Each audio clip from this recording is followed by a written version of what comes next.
Pakistan's new Prime Minister Miam Muhammad Shehbaz Sharif has the potential to reverse centuries of conflict in South Asia. Pakistan and India have a long history of conflict, stemming back to the ancient times. So millions of lives can be impacted by the decisions of Pakistan's new government. India's spot as the sixth largest economy in the world by GDP means that the rest of the world is also closely watching the ongoing developments between India and Pakistan. How did India and Pakistan develop such an intense rivalry? And could the new Pakistani Prime Minister finally ease tensions between the two countries? An ancient grudge. Pakistan and India are both ancient regions of human civilization, and tensions between the two regions stretch back as far as the 8th century. Scientists estimate that the first humans arrived in India between 73,000 and 55,000 years ago, while the earliest known human remains date back 30,000 years. The first remnants of civilization are found in Mehrgarh, which dates back to the final period of the Stone Age. Mehrgarh was considered part of India, but today it's located in the Kutchi Plain in the Balochistan province of Pakistan, which hints at the division of the two countries occurring recently in human history. Following the Stone Age, the Indus Valley civilization sprang up. Decades later, India would receive an influx of migrants searching for more fertile lands. In the millennia prior to the Christian or Common Era, the Indian region underwent an explosion of culture.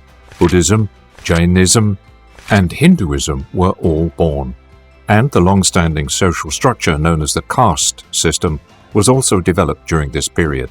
Meanwhile, Pakistani civilizations had access to the developing Indian religions and culture to the southeast, and were also influenced by Islamic civilizations to the north and the west in areas that became present-day Afghanistan and Iran. Many kingdoms rose and fell in Pakistan, like the Kushan Empire, the Macedonian Empire ruled by Alexander the Great, and the subsequent Mauryan Empire. India was home to a number of intercultural wars, but the divide between the two regions truly started to form during the period of the Muslim conquests between the 13th and 17th centuries.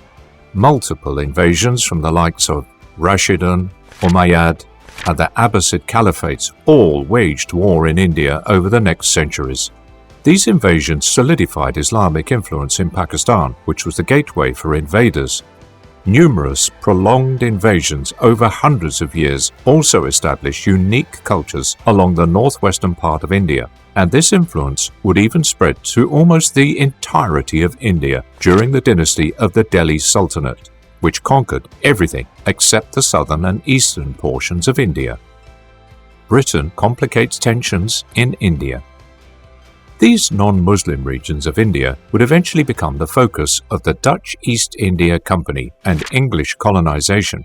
While the battles between the Muslim world and the various Indian subcultures had more impact on the two countries themselves, the English occupation of India would result in some of the most globally significant changes in all of human history. The Dutch East India Company is the most valuable business ever created, with a total market cap equivalent to 8.28 trillion US dollars. That's over 900 times what Amazon achieves today. The wealth generated from the English occupation of India still has significant influence in Europe to this day. In 1857, the Indian Rebellion rose up against the East India Company, with Mangal Pandey leading the charge. However, instead of transferring power back to the Indian people, control of India was handed over to the British Crown. This period is known as the British Raj, where the Crown broke India into provinces and exercised control over the region by establishing states that were ruled by local royal families. Roughly 30 years later, an independence movement began to take hold, with famous leaders like Mahatma Gandhi calling for peaceful protest and civil disobedience, while others sought a militant resistance to the British Raj. The Hindu-Muslim divide and the fight for independence. Around this time, a political party known as the All India Muslim League was formed, which sparked the Pakistan movement, or the Aligarh movement. Muslim majorities in the northwest called for the creation of their own country, free from British occupation. Advocates from the group used Urdu poetry to spread their message to mirror Gandhi's techniques. However, some scholars note that the fiercest advocates of the Pakistan movement seemed to be the people from provinces where Muslims were minorities rather than the people from Muslim-majority regions. There were large sections of Muslim Indians who were opposed to partitioning India into separate countries, since they saw the damage caused by previous invasions and the provincial system established by the British. Minority Muslims also feared for India's greater independence from Britain, since the new India would most likely be founded by Hindu beliefs which could squash their political representation. This caused religious and political tension on multiple fronts in India. Eventually, tensions reached a boiling point in 1946 when mutinies started in the military, which led to the 1946 elections in India. This spelled the end of British rule in the region. But Britain still clung to power for some time. The focus of the tensions in India now switched to the divide between Hindus and Muslims. The Muslim population had the choice to become part of the greater Indian country or to split and form their own identity. A year later, the All India Muslim League, which was still fighting for their own free nation, rebranded themselves to become the Muslim League.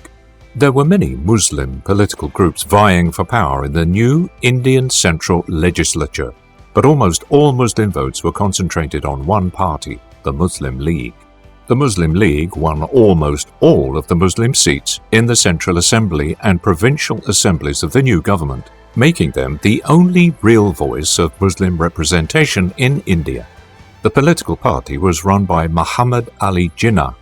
Jinnah was the driving force behind the Muslim independence movement. So, when the Muslim League dominated the Muslim vote in India, he thought he had almost total support for his vision. He failed to recognize that minority parties are incentivized to pick the best choice they have rather than their preferred choice, since they have comparatively fewer votes. There were still large sections of the Muslim population that did not want to split India apart, but those people still needed political representation. A violent start for two new nations. On August 16, 1946, Jinnah announced Direct Action Day, where he outlined his demands for a separate Muslim region.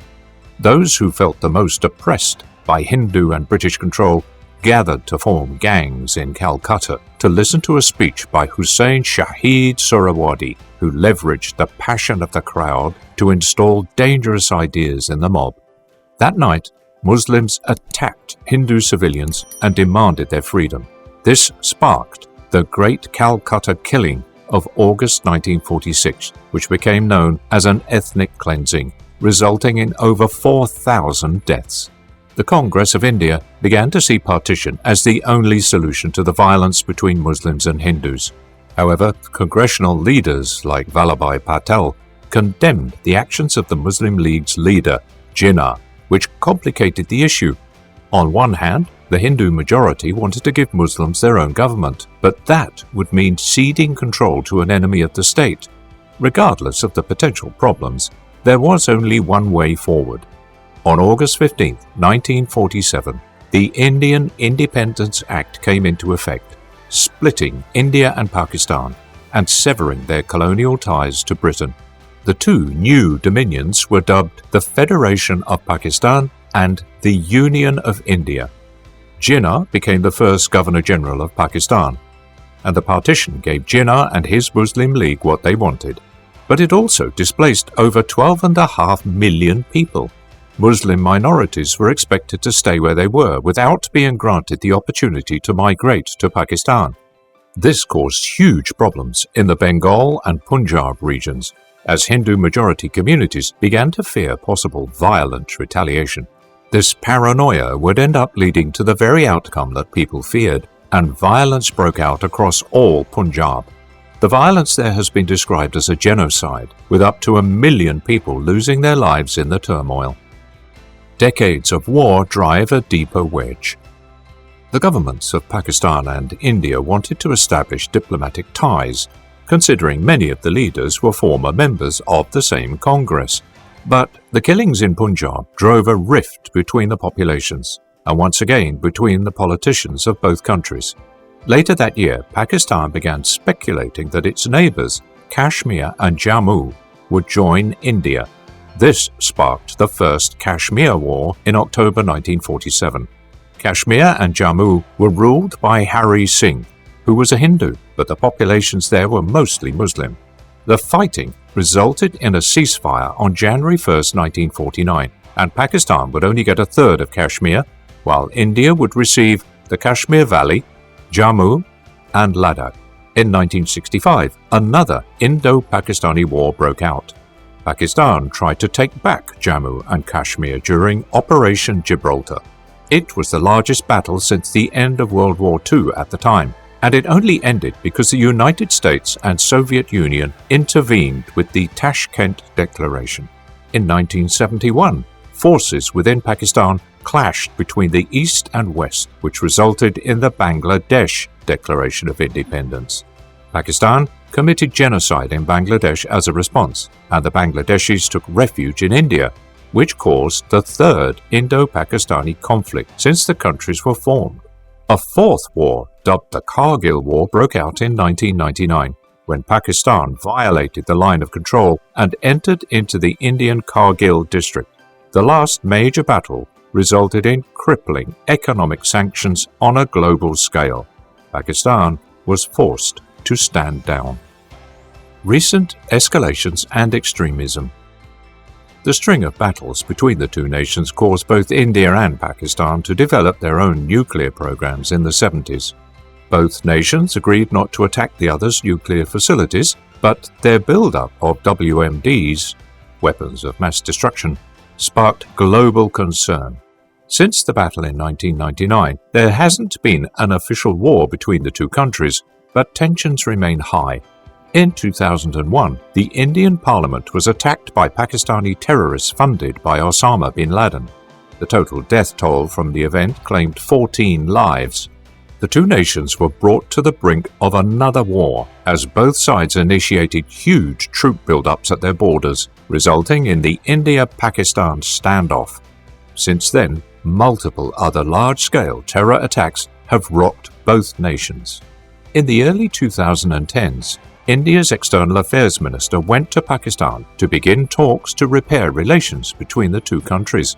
But in 2019, the Indian Parliament passed the Jammu and Kashmir Reorganisation Act, which removed the region's special status by abolishing their Special Legislative Council. The Act also removed 153 laws in the region and enacted 106 new laws. To prevent unrest, India imposed a security lockdown which lasted almost 2 years, during which time communication services like 4G internet were completely cut off. In 2021, India and Pakistan agreed to cease skirmishes at the line of control in Kashmir, leading to the most recent development. New diplomatic hope or more of the same? On April 11th, 2022, Miam Muhammad Shehbaz Sharif took office as the new Prime Minister of Pakistan.